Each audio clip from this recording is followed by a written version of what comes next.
So when we start with Proteobacteria, it's kind of important to emphasize how large this group really is, right? And so even our slide that we have in here kind of mentions that to you guys. And the idea is pretty much this classification, this taxon, I should say, not necessarily even just classification, is vast enough simply because these are the ones that we've studied the most or the best, if you will. And so we have a lot of information available to them. Now, it just so happens that our Proteobacteria happen to be all gram-negatives, so that's an easy way to remember them. You see that in blue as part of the properties, right? All of these are chemoheterotroph, so very much like us. In other words, they have to consume other things that are usually organic as a way for them to produce energy and consume nutrients for them to grow. Now, they are subdivided into the taxon of classes, into alpha, beta, gamma, delta, and epsilon. And pretty much, like I said, every group has something of notoriety, something useful, something important that you should be familiar with. Okay, so we'll start kind of talking about these in a moment. And don't forget that we talked about during the deeply branching bacteria, there were some of them that we mentioned then that now we're going to see once more in full detail. So let's start with these bad boys. So in the group of Proteobacteria, you'll notice on the left-hand side, that's the classification. I'm going to start with the alphas, and you'll see them on the right-hand side, and then usually the images will pop up side by side. So our alpha Proteobacteria, one of their unique qualities is that they're pretty much what we call survivors. More than anything else is that they can utilize very small amounts of nutrition and still remain alive. So they have that capacity, first of all. Another unique thing about them is that they have this weird little organelle that sticks out of them called a prostheca, or in plural prosthesi, that serves more or less as an attachment mechanism. So it looks like a little suction device, if you will, but it's also used kind of for food delivery. And one of the reasons why we look at the alphas more than anything else is that they have this huge industrial application and then a lot of environmental aspects behind them. So let's kind of take a look at them side by side.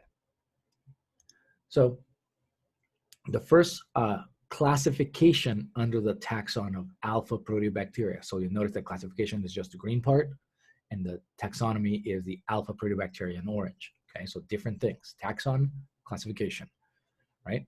So this group of organisms called the nitrogen fixers, for those of you who remember, we were trying to kind of establish the fact that the nitrogen present in our air is not fixed, meaning it's kind of useless to us, and we kind of need it to be fixed or converted into what we'd call ammonium or ammonia. And so there's a group of organisms out there that do exactly that. They fix the nitrogen, and so they convert the nitrogen gas into typically some sort of ammonium derivative of some sort, or sometimes even nitrate. And so there's a couple of organisms on there that, again, you don't need to know the names, but these are the important parts behind them. These are all kind of plant-associated organisms. They usually kind of hide next to their roots underground. And so the two ones that I'm mentioning here are Azospirillum and Rhizobium, both of them that like to kind of hang out next to the roots. And one of the things they do is take the nitrogen in the air and fix it. And so they provide fixed nitrogen for the plants to absorb through their roots. One of the cool things about these organisms that they also do is that they trigger the increase of root hair for the plants so that they can absorb more water, right? And so this is something that we've exploited in the industries. For those of you who have green thumbs, for example, or are interested in growing your own plants kind of bit, this is one of the ways that you can have your plants absorb more water, especially in dry areas, by seeding them with Azospirilla. And so what will happen is planting that in the dirt, in the soil with it, will increase the root hairs, and therefore the plants will grow a little bit happier, if you will. And one of the other neat things about the alpha proteo nitrogen fixers is they all look kind of hairy. They are very petricous, or what it means is they have lots of flagella, lots of little stringy kind of extensions coming out of their body. So that's very common about their shapes. Now, another group that is important to know under the alphas are the nitrifiers. And so those are the guys that take the step one step further. And so what is happening here is they'll take the ammonium that the nitrogen fixers are producing, okay, and then they'll nitrify it. And so that term I should classify over here as, or clarify as a classification, I should say that. Nitrifying means the conversion from ammonium or ammonia into nitrate. And so it just so happens that nitrate is a little bit easier to transport. And so the plants prefer it in that way. They can actually use it. Now, this is actually one of the labs we do during our metabolism lectures. We actually look at organisms and their ability to nitrify things. It's called a nitrate test. So we'll talk about that during the lab sections, just so you know. And so the guy that you have here is Nitrobacter. And so again, kind of hairy looking guy, something behind that, and also usually associated with most plants most of the time. Now, moving away from our nitrifiers, here's the reminder of what I had said in the past, which had been some of the deeply branching or phototrophic organisms. This is where they come to play again. So this is the revisiting portion of them. They were the sulfur ones, the green and purple versions. Well, here we're going to look at the non-sulfur versions. So these are still phototrophic organisms, right? So these are organisms that utilize sunlight as a way to generate their own food or energy. But also at the same time is that these organisms do not use sulfur to capture their electrons. So they are not using sulfur as a T or a terminal electron acceptor, nor do they use oxygen. So they're considered to be anoxygenic, right?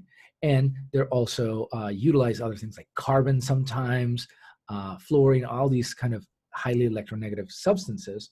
And so they end up producing other substances like methane gas and so on and so forth. And so these are referred to as the purple non-sulfur phototrophs. Okay, so they are not producing hydrogen sulfide, if you will. Okay, and again, you usually find them kind of in the layers, kind of above the little kind of silt in the mud above most watery bodies. And probably the example that I'm giving you over here is Rhodospirillum, which one of the cool things about it is that when we get to grow this guy when possible, is very, very kind of brownish red color. So it has a very neat pigmentation associated with it. Now, steering away from the purple non-sulfurs, we're going to look at some of the ones that are a little bit more dangerous. These are the medical concern versions of them, right? So these are the ones that are pathogenic, right? And so here's what we're going to kind of look at into this. Let me see if I can start showing you some images. Is the first genera or genus, if you will, that we want to look at is the Rickettsias. The Rickettsia species are known medically for causing something called typhus. Now, don't confuse this for typhoid, completely different thing, although similar in certain aspects, but not the same disease. So out of the group of Rickettsias, one of the reasons why it's very, very important to know, very unique, not only medically, but also scientifically, is because one, it's tiny, but two, it's a parasite. Now, the definition of a parasite will come into later when we look into epidemiology also, so keep that in mind. But the term parasite here means that it usually has some sort of necessary or a need to be inside a host. And so what's really unique about this guy, so about the Rickettsias, is that they're parasites that live inside mammalian cells. So most bacteria live outside of the cells. These guys go inside. So that's kind of one of those unique things. So these guys go inside your own cells and then they reproduce in there.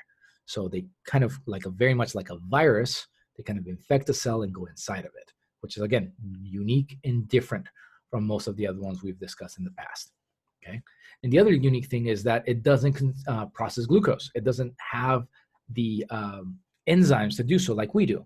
So this is why it's a parasite. So it goes inside of your cells and you're the one that processes the energy for it, and then it can use it and take advantage of it. Now, for us, for those of you who are not familiar with typhus, there's lots of variations associated with them. Probably Rocky Mountain spotted fever is one of them. Brazilian spotted fever is another one. Typhus O is also known, or scrub typhus, all kind of fall under this category of typhus type diseases, which are all kind of fever related and lots of malaise, lots of pain, lots of kind of, I don't want to get out of my bed and I feel like I want to die kind of effect, right? The other group that we're going to look at are the Bartonellas. Let's see if we can get this guy, which probably for those of you who are familiar with this, this is one that causes something called cat scratch disease, which used to be called cat scratch fever, and apparently it became a popular song as well, for those of you who are from the 70s. And so here, same concept. It's an organism called Bartonella Hensley. which usually is associated through cats and poor hygiene.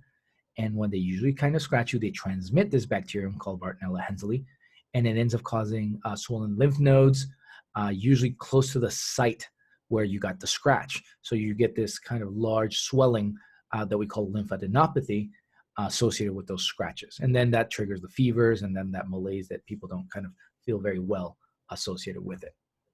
And then the other one that we have under the same group of pathogenic alphas are the Brucellas. Brucellas cause a disease called brucellosis, right?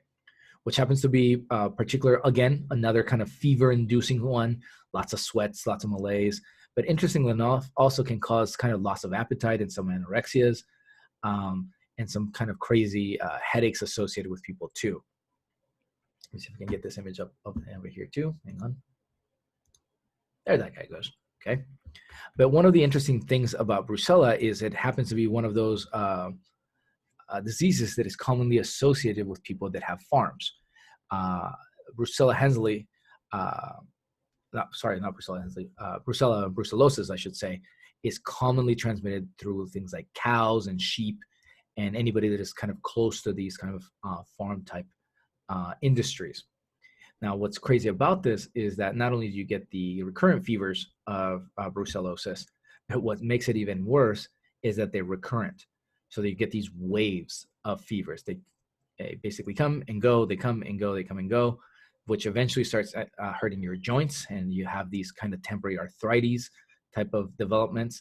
And to the very, very rare set of situations, you can get endocarditis, so the swelling of the heart, if you will, or inflammation of the heart.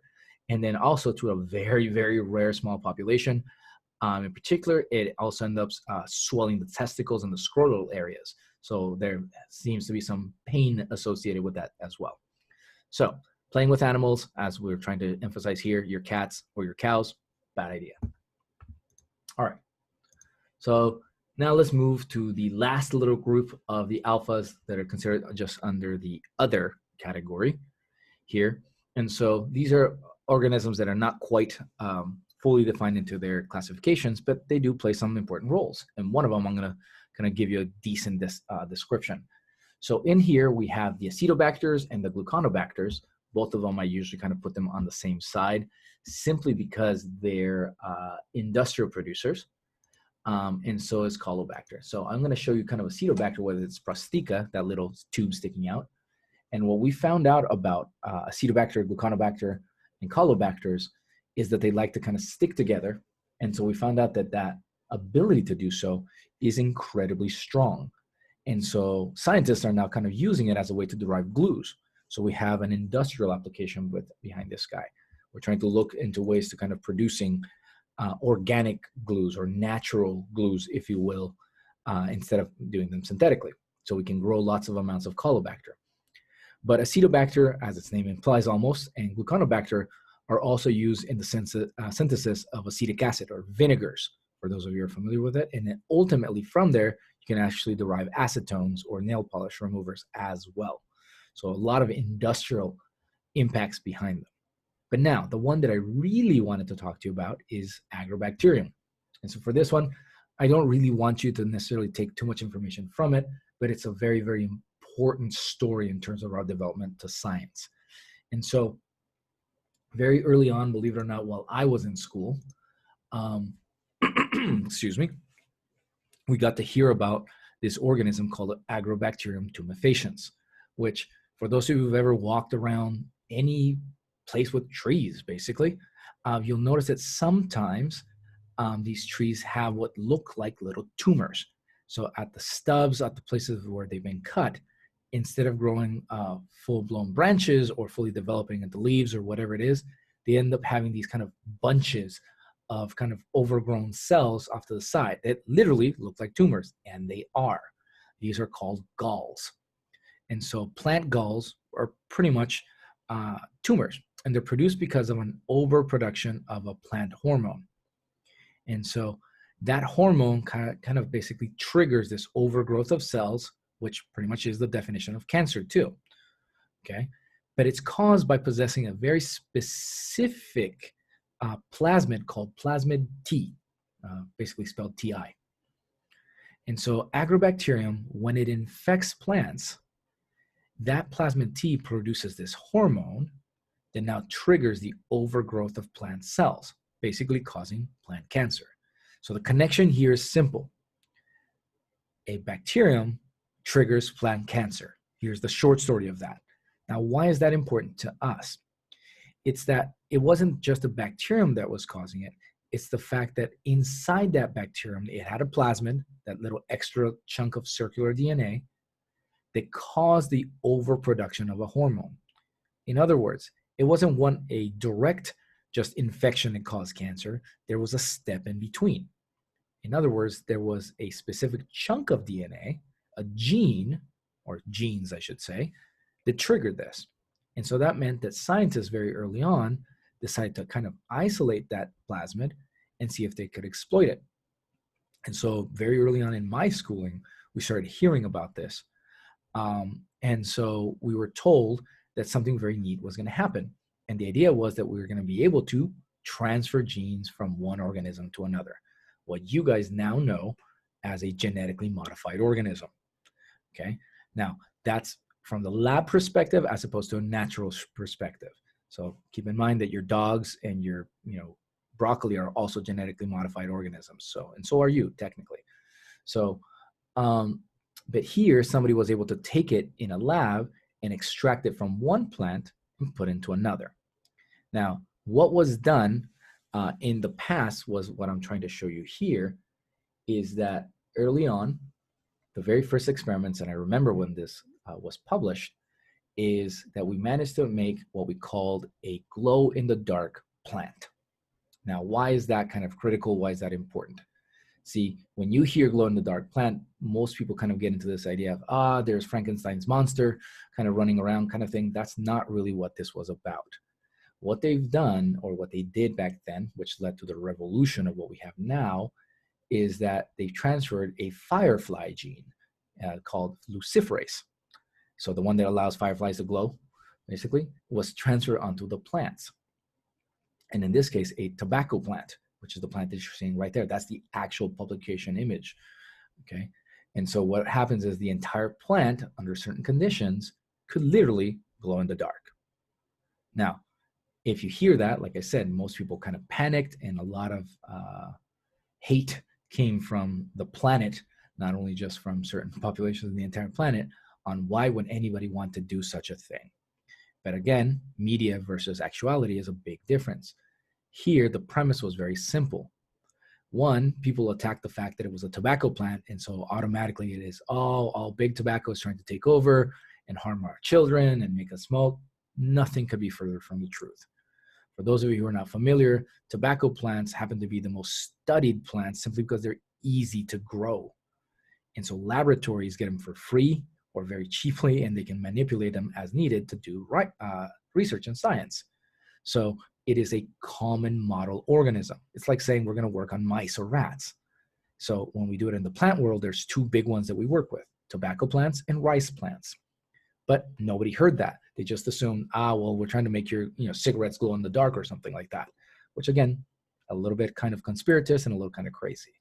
In reality, the premise that you actually get to hear about is the fact that the idea would be, how nice would it be to be able to generate crops that are not harmful, that are non-toxic, and have them kind of glow in the dark, so that the largest population in California that is designed to do what? Oh yeah, farmlands and croplands, to work at night.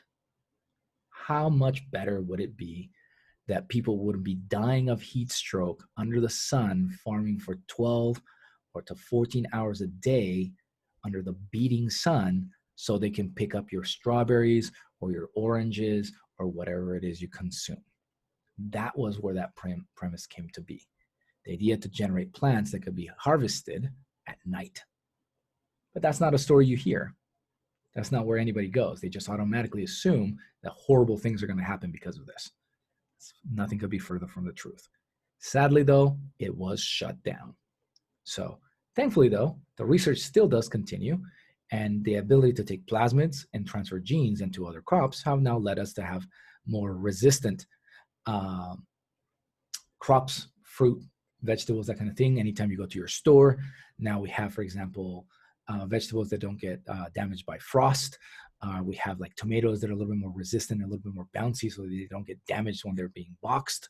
So all of that has come about because of this one plant and because of this one organism called Agrobacterium tumefaciens. And so if people would have kind of followed along and supported the research as needed, this could have been a such bigger awakening in terms of science and the impact to the rest of the world. Nonetheless, I mean, this research has continued. Just to date, anytime somebody hears the word GMO, they all automatically freak out, not knowing how this really works. Again, the reminder is always easy. The concept of genetically modified organisms means that, again, they've been genetically modified, right? So what do you think you are? What do you think your parents did? You know, combinations of genes to modify you or your dog or your plant. All things, as long as they're reproducing and combining genes, are genetically modified. So something that most people don't usually understand behind that story.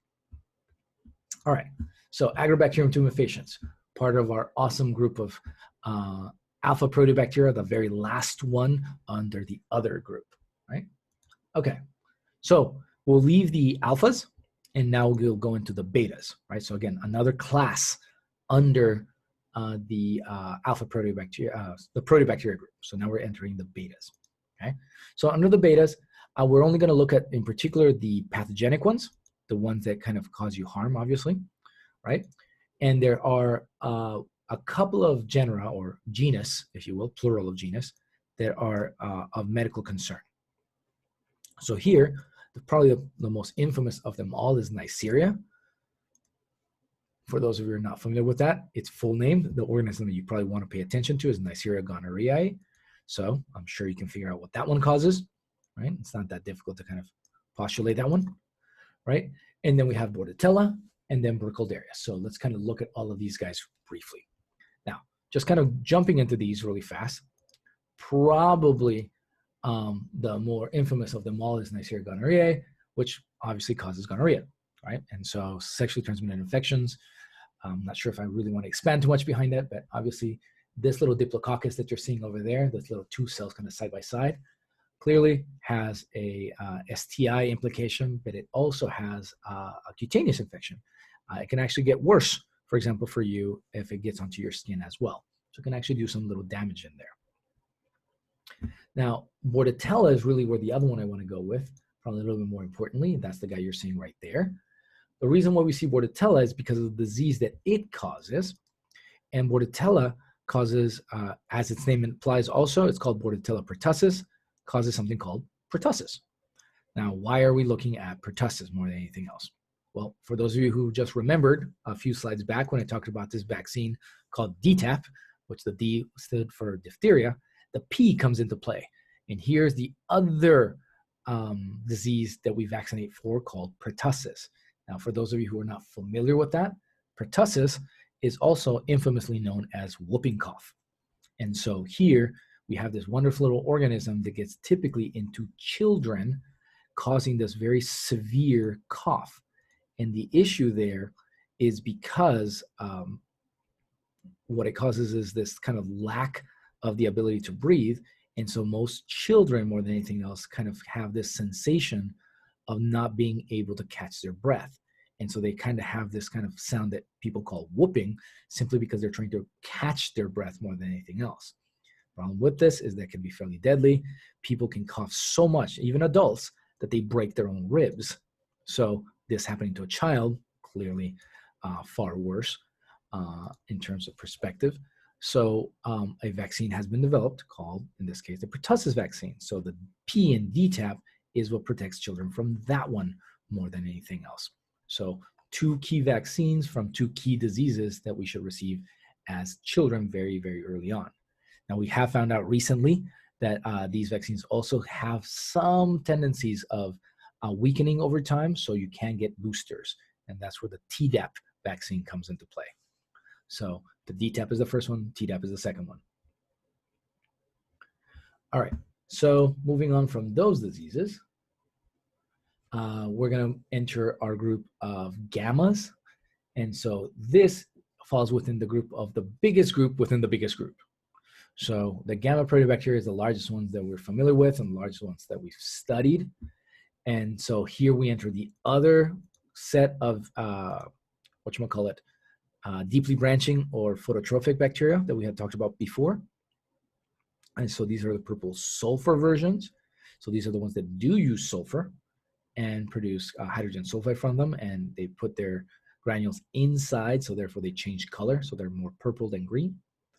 And the reason why we kind of look at these gammas, aside from the purple sulfur ones, is that there are some pathogenic ones. So the pathogenic ones here happen to be two groups that we'll talk about called Legionella and Coxiella. And so both of these are known to have some very severe respiratory and fever-like diseases. Legionella causes something called Legionnaire's disease, which happens to be a very kind of serious type of pneumonia, lung infection that causes some severe coughs and eventually could be fatal, depending on if untreated. It can cause a kind of a more loose version of it called Pontiac's disease or Pontiac's fever. Same concept, but just a little bit weaker. So it's more of a mild flu-ish version of that, if you will. And then Coxiella causes something called quarry fever, or Q fever is the other name that you get, that you'll hear caused by an organism called Coxiella burnetii. And same idea, heavy fevers, malaise, headaches, that kind of thing. So that's where those guys kind of come into play as medically important organisms. So we looked at in our gammas, we looked at our sulfur, our pathogens, and now we're going to look at a group called the methane oxidizers. So now I did want to kind of show you our image of Legionella, the purple sulfur bacteria. This is actually the color. This has not been colorized before. And then we want to kind of show you the Legionella associated with them and Coxiellas in there too. So what about the methane oxidizers? So our methane oxidizers here, as their name implies, they utilize methane as their carbon source. So remember, methane happens to be this inorganic substance. So these are what we consider autotrophs, for those of you who are still paying attention to our classifications. And so they use methane as the source of carbon, so they can build their nutrients. And so what they usually do is very uniquely, they like to live above that archaeal group that we talked about called the methanogens. And so the methanogens make the methane oxidizers use the methane, which is kind of interesting associated with these guys, right? Now, part of that is the deficiency of that, all that natural gas that is being made by them is actually being used up by them. So not a lot of it is accessible. So unless we control that. So there's a little bit of science going on in there to kind of maximize this.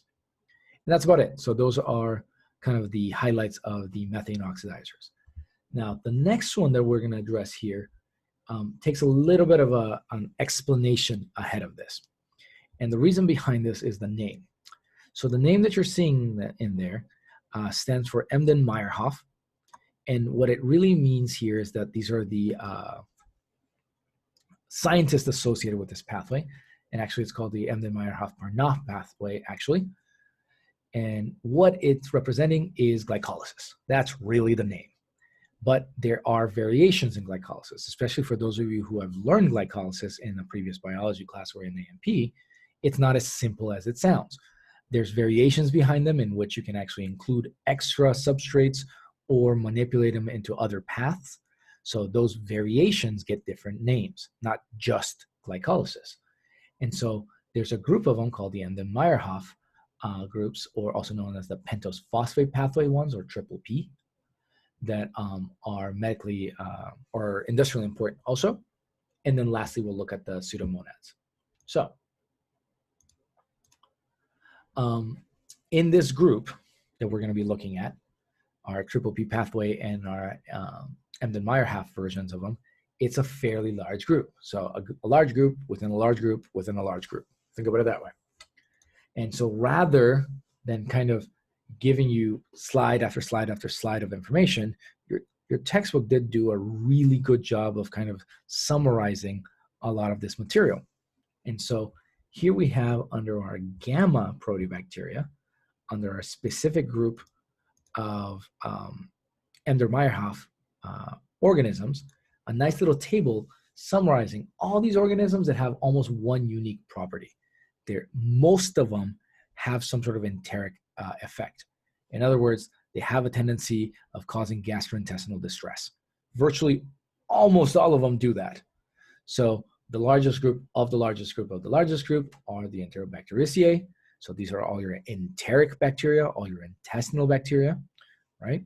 And so you see all the names in there, you probably start recognizing as we start messing with them.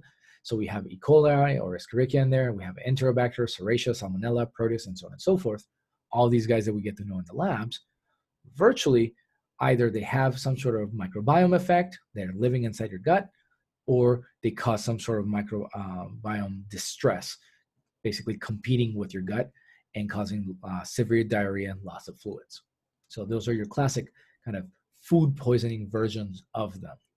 So now there are a couple of exceptions, like the Proteus sets, which are associated with UTIs, as well as the Yersinia, which in this case, its infamous name comes from Yersinia pestis, or causing pestilence. So the plague that all of you have heard about at some point in time, not the current one we have in right now.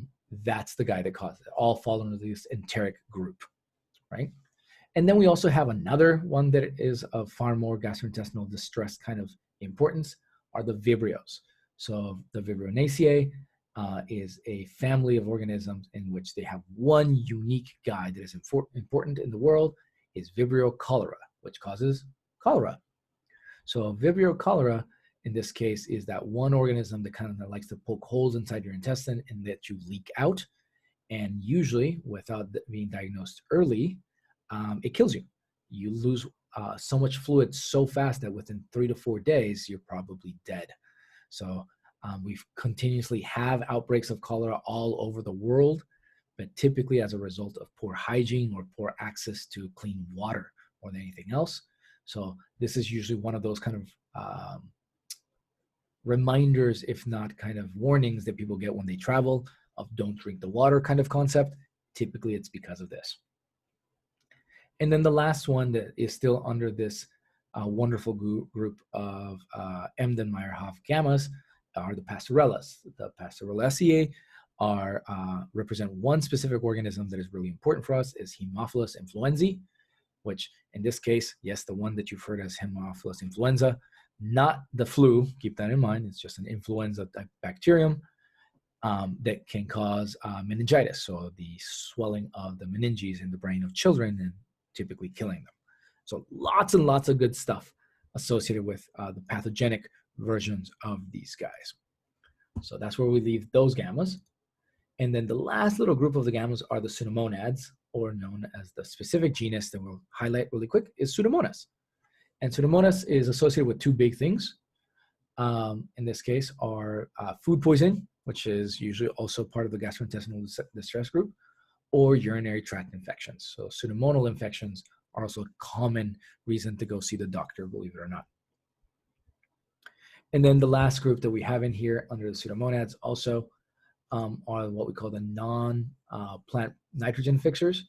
So Azotobacter and Azomonas, same job, same idea of taking gaseous nitrogen and turning it into ammonium, but these ones do it out in the world, not directly associated with plants.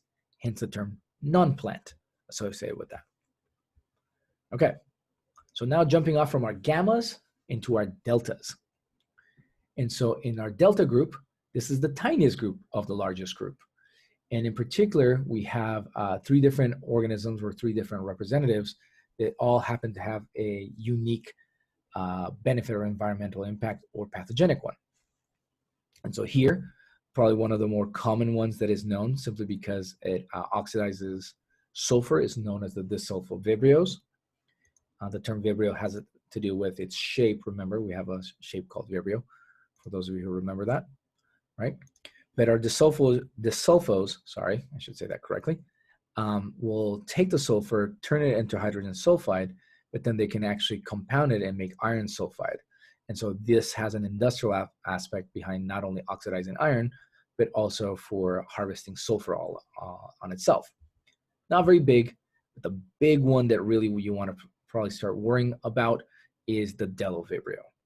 Now the Delovibrio, its name, kind of that Delo is kind of also part of its shape, has a very unique property. It's a pathogen of a pathogen. And so Delovibrios are so tiny in shape, not only in terms of group, that they can actually infect bacteria. They're not infecting humans. They're not infecting large cells. They're infecting tiny cells. So the Delovibrios, very similar to the Rickettsias, are obligate parasites. They go inside cells. But these ones go inside the cells of bacteria, specifically of gram-negatives. And since gram-negatives happen to be those organisms that are a little bit more difficult to treat medically speaking, being able to understand how Delovibrios do that is kind of a really important step in research. And then the last ones that are out there that also happen to be of environmental impact are the Myxobacteria, which are usually found in the ground and are kind of known as biorecyclers. All right, so let me just kind of briefly show you our Delovibrios in terms of their scale. So what you're seeing on the lower left-hand corner is a bacterium, in this case, literally being infected by a tinier bacterium. And so, again, a pathogen of a pathogen, which is a really neat concept. So this idea of the enemy of my enemy should be my friend idea. And the Myxos, I did want to show you kind of off to the side. One of the reasons why its name is Myxo behind it is that it has this tendency of looking very much like shrooms. So it looks like your stereotypical mushroom or fungi or fungus, and it kind of reproduces by spores also. So there's some kind of overlap here that we're seeing genetically speaking in terms of their classification. But by definition, it's a delta proteobacterium.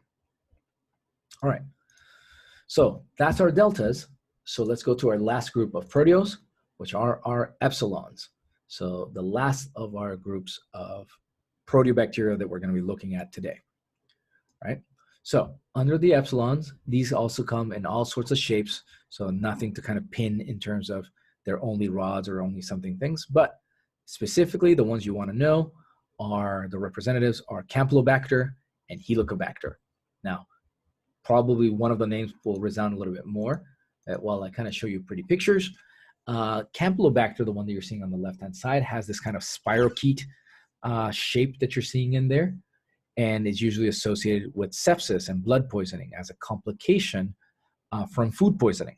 So that's usually every now and then. This comes up every couple of years as a food poisoning kind of thing, not very often. But so there is this kind of mild possibility of this guy entering your bloodstream and now making you go septic. But the one that I'm probably going to mention briefly is Helicobacter. The name that probably most of you can recognize is Helicobacter pylori or H. pylori, that virtually all of you probably have heard about at some point in time, simply because of it's infamously being related to ulcers. And that's where I get to change your mind about this. You see, Helicobacter pylori does not cause ulcers, but yet it's still being taught as it's being doing so. This is one of those classic misinformation cases in which, yes, even though Helicobacter pylori lives inside your stomachs, and yes, it's commonly associated with ulcers, it's not the cause of it. This is one of those scenarios of correlation versus causation. Just because you see somebody hanging out in a place doesn't mean it's the one that caused it. And so for 30, 40, 50 years now, Helicobacter kind of has gotten this bad name, this bad rap, simply because it's always associated with ulcers. When in fact, humans produce their own ulcers out of stress, out of genetic influences simply because of how their stomach lining runs. But Helicobacter pylori loves acidity. It's one of those extremophiles, if you will. It's an acidophile. And so anytime you find ulcers, Helicobacter pylori will be found in high concentrations around it. And so the problem is, just from the initial kind of stories that came out a few decades back, was, well, it must be the one that causes the ulcers, simply because people without ulcers didn't have Helicobacter pylori. Now we know that humans, all of us typically have it, just in very low concentrations. So now what happens though, in people that do or are more propense to ulcers, they'll have higher concentrations of H. pylori there too. Problem is, one is not causing the other. However, the presence of Helicobacter pylori, because it thrives in acidic environments, will have a tendency of worsening the case, but it's not necessarily the cause behind them. So please be aware of one of those things that you'll probably be taught over long periods of time, that Helicobacter pylori is the one that causes that. All right? So let's close off with our very last group of our bacteria, which are kind of sorted into just an other group. So these ones just kind of come because of medical or industrial importance. They're not under large classifications that we're interested in knowing. So under there, once we kind of study back to Berge's manual, that collection of all the information you need to know, there's three that really kind of stand out from all the other ones. And so these are our chlamydias, our spirochetes, and our bacterioids, right? And probably the most infamous of them all are your chlamydias, again, because of their sexually transmitted infection reputation. But chlamydias happen to be also one of those groups of organisms that are insanely tiny. So these are coccides, so these are spheres, and they're roughly about 0.2 microns. I want you to understand that most organisms that we're observing under our scopes fall somewhere between 2 to 3 to maybe even 10 microns in terms of observing them under the microscope. These guys are 0.2, anywhere between 1/10 to about 100th of a time of the size of a regular bacterium. So they're tiny enough they can rival viruses. And again, very similar to our Delos and our Rickettsias, these are also intracellular parasites. So another unique piece of them is that they do not have a cell wall, so they kind of are very squishy, they can change shapes. And clearly from the chlamydial standpoint of medical importance as an STI, there's more concern sometimes because they can be relatively asymptomatic sometimes, and more than anything else, that infection can travel to other places, can lead to certain pneumonias, for example, and in children, especially when the parents have been infected and they are pregnant, more than anything else, they can actually transmit it to the children vertically and cause something called neonatal blindness. Basically, the chlamydia enters the eyes and causes them to go blind very early on. So there is that kind of medical impact associated behind that. So we can show you kind of the size and scale of a chlamydia versus everything else. And then clearly anything from certain types of warts and what we call lymphogranuloma venereum here, caused by the little growths that can occur because of the sexually transmitted infections, right? So those are almost common knowledge these days. And then lastly, the other groups that we want to look at also of importance are one of the cooler looking ones, which happen to be spirochetes, are two organisms that play a huge role, and then our bacterioids are the genus Treponema and the genus Borrelia. Now, the reason why we like to study these guys, again, one of them, sexually transmitted infections, fairly easy. Treponema pallidum causes syphilis, right? And so obviously the medical implication behind that is fairly straightforward. But the other one you probably should be familiar with is genus Borrelia, and its organism, more important than anything else, is Borrelia burgdorferi, which causes Lyme disease. So that's where that guy comes into play in terms of our important medical concerns. Now, for those of you, I'm sure syphilis is something that we can discuss a little bit further once we deal with other growths, but a Lyme disease is one of those that kind of comes into play simply because of a result of tick bites, especially since they happen to be kind of spreading a lot these days. And so Lyme disease is usually associated with lots of fevers and chills and headaches and general malaise, lots of kind of joint and muscle pains, or aches, and also typically has a result of swollen lymph nodes.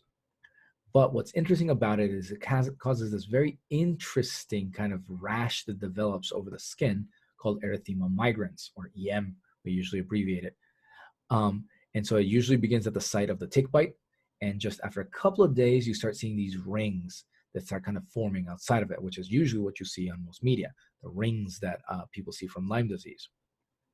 And then after that, that's when the malaise kicks in, the headaches, the stiffness, the pains, and so on and so forth. And then eventually it can start leading to not only severe pains in the joints, but even things like facial palsies. So you start losing tone, muscle tone, and you start having very similar kind of relaxed muscle versions of them, and your face starts kind of looking almost as if you had a stroke, believe it or not. So it can get complicated very, very quickly. So that's one of those things that not only woodsy areas or people that have dogs or pets and things like that around those areas becomes a very serious concern.